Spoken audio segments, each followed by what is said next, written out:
Hello guys and welcome to yet another build guide for Monster Hunter World.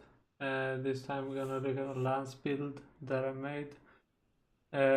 This is possibly the strongest build I've ever seen or played in Monster Hunter World in my past year in Monster Hunter. This build is actually just ridiculous. I didn't think it would be this strong when I made it, but it's just ridiculous. So I've been wanting to make a build for the lance for quite some time that could do enough damage that satisfies me, that can kill the monsters at a decent pace, uh, but also be tanky enough to constantly just dish out damage to the monster. And yeah, I think I made it. So we're gonna look at the equipment for the build and I'm gonna explain my thought process behind all of it. For the weapon we're using the Empress Lance Ruin. Now this isn't the strongest lance in the game, I'm aware of that. But we're using it because of the skill Hasten Recovery that it gives us. If you don't know, Hasten Recovery is basically the same set what you get from using 3 set or it's 4 set from Nergigantes gear. It basically heals you when I attack the monster. It's basically that. I then augmented the weapon with health regen to get even more health when I attack the monster. It do have two levels or two level 2 slots gem slots, which prove to be necessary for the build to work. The white sharpness is nice, and the blast helps. It's not overwhelmingly powerful, but it helps. For the helmet, we're using Gilcross Circle Beta. Now, this isn't like a mainstream helmet, I know that, but I wanted Divine Blessing, and I also knew that I needed a lot of slots. So, 2 level Divine Blessing and then 3 level 1 slots is all I could ask for. But then use 3 pieces of Valasak's Gamma Armor, and then Valasak Bracer Beta. The coil, but yeah, the reason why I use this is because recovery speed, the dragon attack I'm not interested in. I'm interested in the recovery speed, I'm interested in the gem slots as I said. Same with the greaves, peak performance, recovery speed, some slots, chest, peak performance, recovery, all I needed. For the charm, I'm using Ironside Charm 3. This gives us level 3 guard. Level 3 guard is well, sorry about that. Level 3 guard is enough, I think. What the guard does is greatly decreases the impact of attacks and reduces stamina depletion by 15%.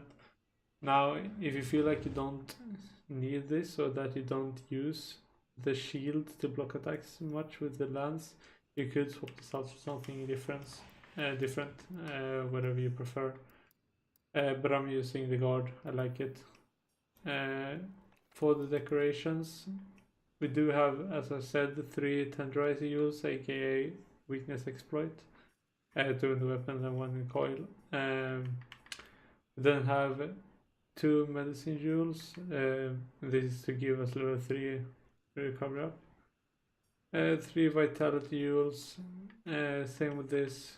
This is a preference thing, but I like it. I think it's necessary, in my opinion. When I theorycraft this build or made it, I talked to some friends, and basically they helped me by asking questions about the build, and the only answer I can come up with why I'm using the vitality use is this build is mainly focused to be able to tackle any arc tempered monster that will be released without any issues. And I think that the plus 50 to health can and will save your life multiple times. I know from just farming arc tempered Valasak, it saved me countless of times actually where I would have died from either a combo or a big hitting attack.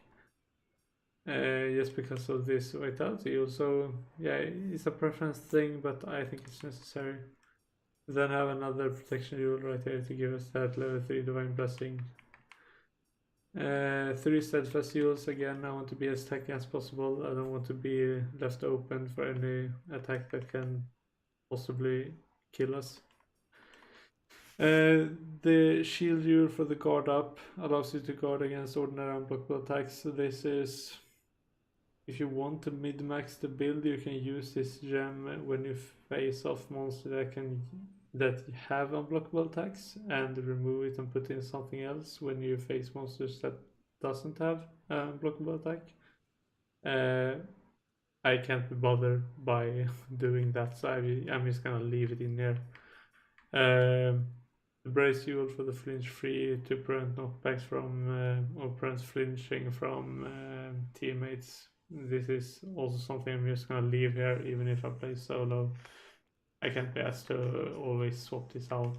I just like to have it in here. Yes, I know. So what this gives us in whole is we get the set bonus from Valasak, which allows recovery to exceed the red portion of the health card. This combined with the recovery speed is really nice. It just keeps regen your health until that's max.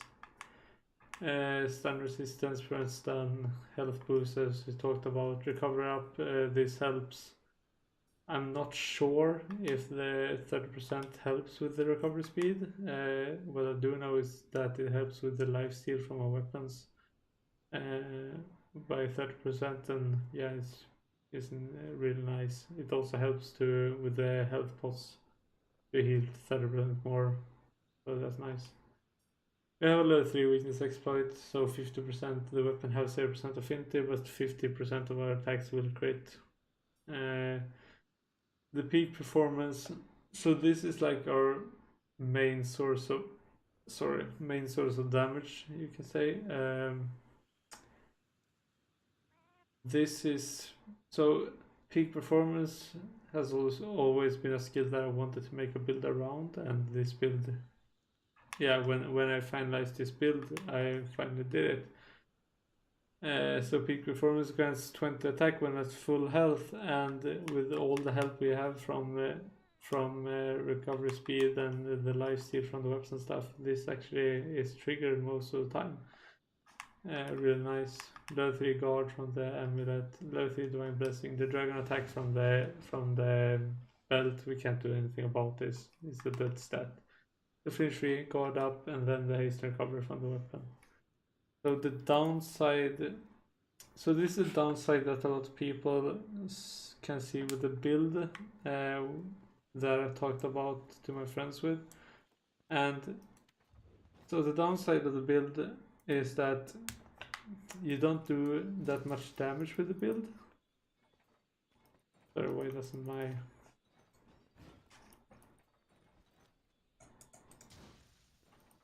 There we go, weird. My controller stopped working for a second. So the downside of the build is that it may be a heavy hitter build. Take in mind that the numbers you see on the screen right now isn't correct when you fight a monster, because the monster have resistances, armor and stuff like that. But we can use this as a point of reference. So we won't do as much damage as on the builds, but what we will do is in a hunt there is, let's say, 15-20 minutes, right? If you play like a hammer, dual blades, charge blade, anything, name it, what you have to do if you're not a pro player but like a decent player is that you go in, you do your burst, you do maybe, let's say, 300 damage, I don't know. Then you get hit, maybe get a combo, especially if you're fighting arc tempered monster. If you get hit, they probably do like 50-60% of your life. You need to, what those other builds need to do is they back away, they pop their health potions, it takes time, you know, and then they just rush back in, they start doing that burst again. Meanwhile, I can stand in here and I can keep poking the monster. I don't have to back out ever. If you get decent with the lance and you can read the monsters, you can actually just stand there and poke at monsters until they die, because as soon as you can see an attack coming, just parry it. You just keep practicing, I guess, to never leave the monster. If you get hit by a big hitting attack and you want to be sure, you just back away, you heal up, and then you just keep going. But for the most part, if the divine protection kicks in and stuff like that, you will just heal up to full in no time. We just keep attacking the monster and you never need to leave the monster. So in the end, after like a 15-20 minute hunt, in the end you probably did more or equal or close to equal damage that the other builds did, because you never need to leave the monster, right? So if you just sorry. So with that in mind, this build is actually a really strong build, and I've been playing with it for a couple of, and maybe around 10 hunts now, both in solo as well as in multiplayer. And yeah, it's just, the build is just overpowered in my opinion. It's so strong. Now I do know that the lance isn't for everyone. I do like the playstyle of the lance. The lance is one of my favorite weapons. But what I realized when I made the build is also that you could remove the shield jewel and pop them in one of the tenderized jewels right here instead of a shield. And then all you need to think about is just that you need a level 2 slot for the weapon, and you can basically use this build for anything. You can use it for Leviathan's Fury if you want to make it into a great sword. You can use a Terra Slice or what. You can use a lot of weapon and just keep trying this build out. I mainly think it works best with the lance, and the reason is that the lance has the parry, the block, and everything to prevent incoming damage. To always have that peak performance to always have the peak performance active, because that's the main source of your damage is from the peak performance. But as I said, you can try it out with other weapons. If you decide to try it out with other weapons, let me know in the comment section below how it worked out. If you tried it with the lance, if you tried this build, let me know if you liked it or not. If you made some improvements to the build, also let me know. I can take a look at it. Maybe, yeah, 2 minds are better than 1, right?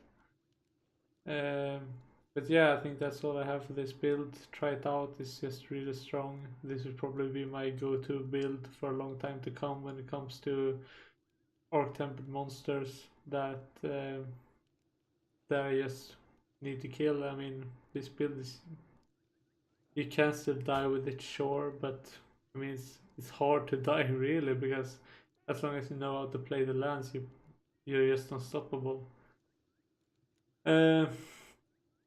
Yeah, the last 4-point reference as a closing point. The last Orc Tempered hunt I did against Valasak, I think I used 2 health pots in the entire raid. Sure, I did use the healing kit for the Palico, so he helped me out with that part, but still 2 health pots in the entire raid. Or hunt, sorry. Also, I can show you before we go, when I do go for the Valasak, I use the stun charm instead to get the stun resistance, and I use miasma jewels, equilibrium resistant jewels right here. Basically what I lose out is the guard from the shield, but that's just how it is. But other than that, the other stuff is, yeah, it should work against any monster in the game. And yeah, this build is just overpowered. So thanks for watching the video. Leave a like if you enjoyed the build, and yeah, I'll see you guys in my next build guide. If I ever made a builder that triumphs this build, I doubt it though. Take care, guys. Also, Merry Christmas and a Happy New Year.